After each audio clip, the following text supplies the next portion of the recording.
আমাদের ফুরফুরা শরীফের তোহা সিদ্দিকী সাহেব হুজুর মুনতাজিলুল আলী, তিনি একজন লোককে, একটা ছেলেকে তার দরবার থেকে ঘাট ধরে বার করে দিয়েছে। কেউ শুনেছেন? ওই একজন হাত তুলেছে।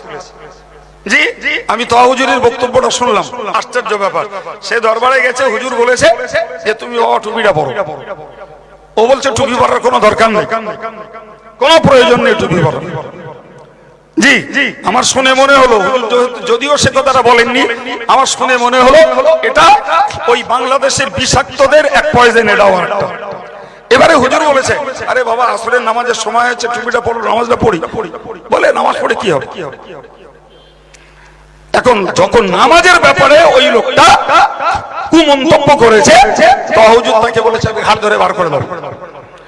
যদিও হুজুর ওই কথাটা ওখানে বলেননি, কিন্তু হুজুরের বক্তব্যটা শুনে আমার যেটা মনে হয়েছে, এই যাদের কথা আমি বলছি ওই খেড়িদের চাটনি খেয়েছে। বুঝতে পারেননি? যার জন্য ওর কাছে টুপিরও গুরুত্ব নেই, যার জন্য ওর কাছে নামাজেরও কোনো মহত্ব নেই, যে কারণে হুজুর টেম্পটেড হয়ে ওকে বার করে দিতে বাধ্য হয়েছে। যেটা হুজুর নিজে বলেছেন যে আমার লাইফে কাজ করিনি, কিন্তু ও যখন নামাজ নিয়ে, টুপি নিয়ে এই অবজ্ঞা এবং এই ঘৃণ্যতা দেখিয়েছে, ফলে আমি ইসলামের সাথে, নামাজের সাথে ওকে বার করে দিতে বাধ্য হয়েছে। তাহলে এবার কি বলবেন? ফিতনা শুরু হয়েছে না হয়নি? এরা বলেন ফিতনার যুগ তো সবাই জানি। সম্প্রতি এক নতুন ফিতনার আবির্ভাব হয়েছে, যে ফিতনাতে খুব কি বলবো দুঃখজনক কথা, বিপুল পরিমাণ শ্রোতাও তার রয়েছে এবং লাইভে তাদের বক্তব্য বিস্তার ভাবে ছড়ানো হচ্ছে।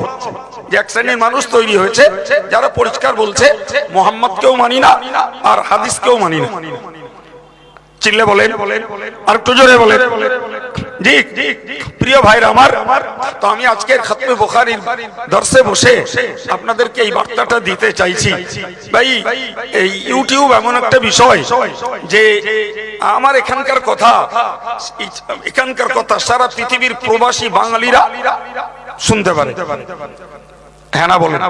ও আমেরিকাও বাঙালি বাস করলে সেও শুনতে পায়, সৌদিতে বাস করলেও শুনতে পাবে। ফলে অল ওয়ার্ল্ডে যেখানেই বাংলা কোনো প্রোগ্রাম হচ্ছে, আমরা কেউ ইচ্ছা করলে সেটা শুনতে পাই। সুতরাং আজকের বাংলাদেশে হাদিস বিরোধী যে প্রোপাগান্ডা এবং যে ফিতনাবাহক দল তৈরি হয়ে তারা হাদিসকে লুপ্ত করতে চাইছে এবং তারা কোরআনটাকেও অপব্যাখ্যা করে লাইভের মাধ্যমে প্রবাসী বাঙালিদের কাছে ছড়িয়ে দিচ্ছে। না জানি কবে আবার আমার দেশের নিরীহ সাধারণ বাঙালি যারা ফুরফুরা শরীফের পীর মুজাদ্দিদ আমান দাদা হুজুর কেবলার মতাদর্শের একনিষ্ঠ অনুসারী এবং তাদেরই দামান ধরে এরা দ্বীন ইসলাম চিনেছে, অথচ ওই লাইভের বক্তৃতা যখন উড়ে আসবে তখন দেখা যাবে এদের মধ্যেও অনেক মানুষের হয়তো বিভ্রান্তির কারণ হয়ে দাঁড়াবে। তো আজকে হাদিসের দর্শে বসে আমি আপনাদেরকে এই নিবেদনটুকু করতে চাইছি। প্রিয় নবী সাল্লাল্লাহু আলাইহি ওয়াসাল্লাম একটি হাদিসে উল্লেখ করেছেন, যেমন একটা জমানা আসবে যে মানুষ বলবে যে আমরা কোরআন মানি, হাদিস মানি না। রাসূল বলেছেন ১৫০০ বছর আগে, রাসূল বলেছেন যে আমরা একদল মানুষ তৈরি হবে যারা বলবে আমরা কোরআন মানি, হাদিস মানি না।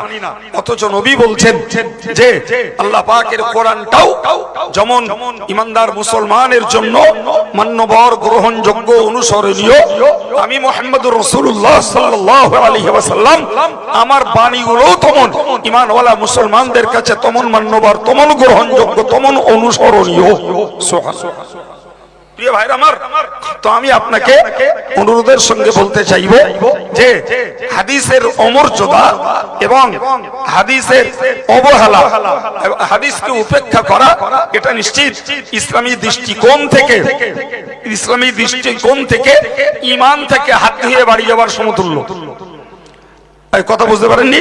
হাদিসকে অপমান করা, উপেক্ষা করা, অবহেলা করা, নিঃসন্দেহে সে ঈমান শূন্য হয়ে যায়। অথচ এমন একটা ঘৃণ্য তৎপরতা মাথায় টুপি দিয়ে মুখে দাঁড়িয়ে রেখে দিয়ে এক শ্রেণীর বাংলাদেশের লোকেরা করছে, এবং তাদের মজলিসে এরকম লোক না, এর 10 গুণ লোক রয়েছে, এবং তারা ওই বক্তার বক্তৃতা শুনে ঠিক বলে সমর্থনও দিচ্ছে। ওইটা যখন উড়ে এসে ভাই লাইভের মাধ্যমে আমাদের কাছে চলে আসবে, আমাদের ছেলেদের মাথা কনকন করবে, এরাও তো বড় বড় আলেম, এর তো কথার যুক্তি আছে। অনুরোধ করে বলবো যে ভাই ফিতনার যুগে কদম ঠিক রাখা ঈমান আমলকে বাঁচানোর অত্যন্ত সহায়ক।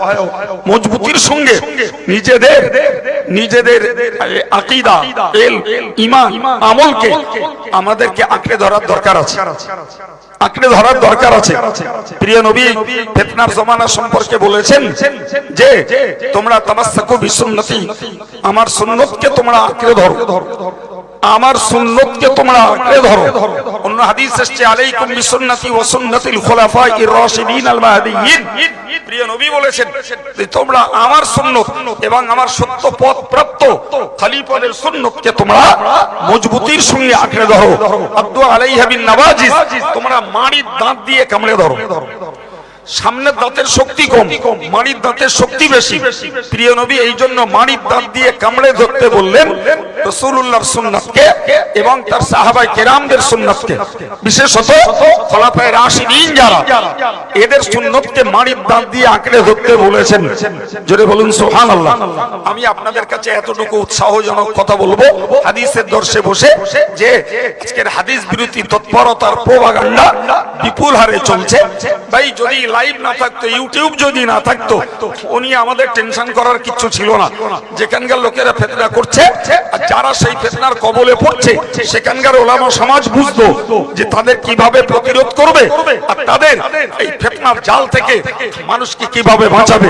কিন্তু লাইভের মাধ্যমে যেহেতু আমাদের কাছেও আমাদের ছেলেদের মাঝেও ওই কথাগুলো ছড়িয়ে পড়ছে, ফলে আমরা যতই সিলসিলা করে চিল্লাবেল্লা করি আর যতই দাদা হুজুরের ভক্ত বলেও আমরা করি, জি আমাদের কাছে চাক্ষুষ প্রমাণ আছে দাদা হুজুরের ভক্তের ছেলেরা, এই সিলসিলার দাবিদারের ঘরের ছেলেরা প্রচুর পরিমাণে ভাই দাদা হুজুরের নীতি আদর্শ, 5 হুজুর কিবলাদের নীতি আদর্শ, হানাফি মাযহাবের মাসলাককে ছেড়ে দিয়ে তারা ওই ইউটিউবের ভক্তদের তাবেদার হয়ে বাপ একরকম নামাজ পড়ছে, ছেলে আর এক রকম পড়ছে।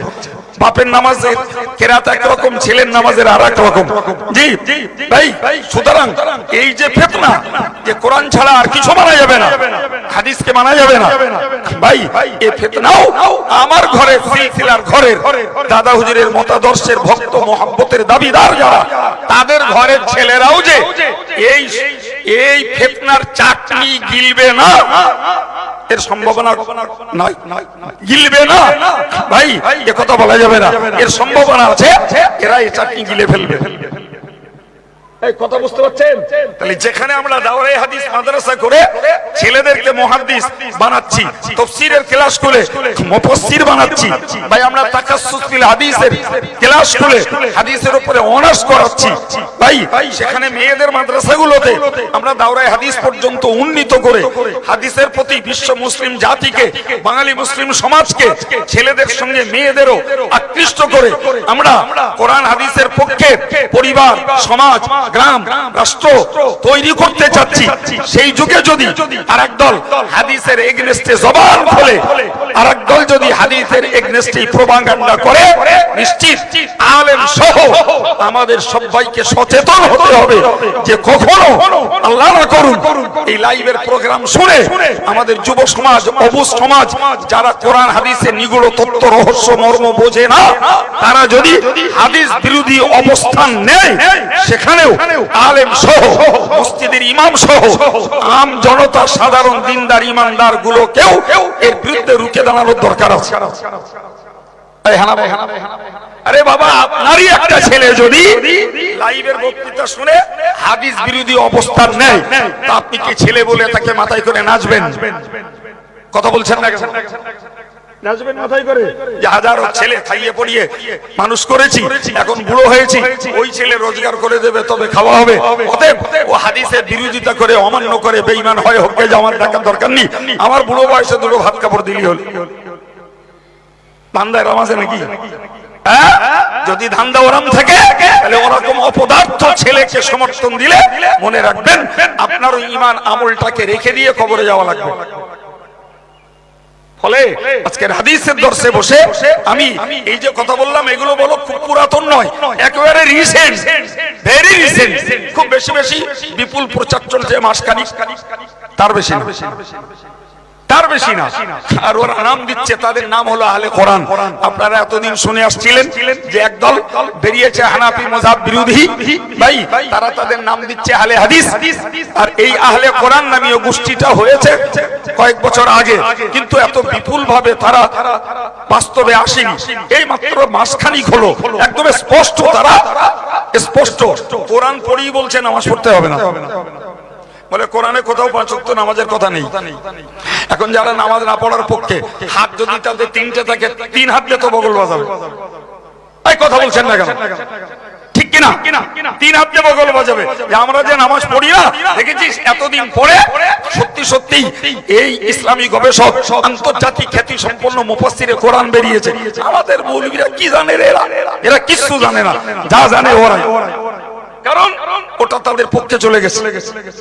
পরিষ্কার কোরআন পড়ে বলছে দাড়ি রাখার কোনো প্রয়োজন নেই, পরিষ্কার বলছে এই জামা এই টুপি এর কোনো সুন্নতের প্রমাণ নেই। কিছু বুঝতে পারছেন কথা? আমরা তো বাবা মসজিদে যাচ্ছি, নামাজ পড়ছি, টুপি মাথায় দিয়ে বাজারে উঠছি, বাড়ি থাকছি, জি দেখে রাজগার তসবিহ তাহলিল পড়ছি, আর পীর বংশের কারণে পেলে জিন্দাবাদ দিচ্ছি, মাওলানা মুফতি পেলি হুজুর হুজুর করে তাদেরকে যথেষ্ট সম্মানিত করছি। আর ভিতর থেকে এভাবে রূহকে ভিতর থেকে বার করে ধরে রেখে দেওয়ার চেষ্টা চলছে। এই কথা বুঝতে পারছেন না? আমি বললাম তো হাজার হাজার সিলসিলার ঘরের ছেলেরা সিলসিলা বিরোধী হয়ে ভিন্ন মতাদর্শ, ভিন্ন আমল করছে। আবার তার উপরে নতুন ফিতনা চালু হয়েছে, আহলে কোরআন নামীয় যারা নামাজ পড়তে মানা করছে, ভাই দাড়ি রাখতেও মানা করছে, এই টুপি জামা সুন্নত এগুলোকে ইনভ্যালিড করে দিচ্ছে। যাই হোক, আমি এত কথা বলবো আমার অঙ্কে, আমার স্বপ্নে ছিল না।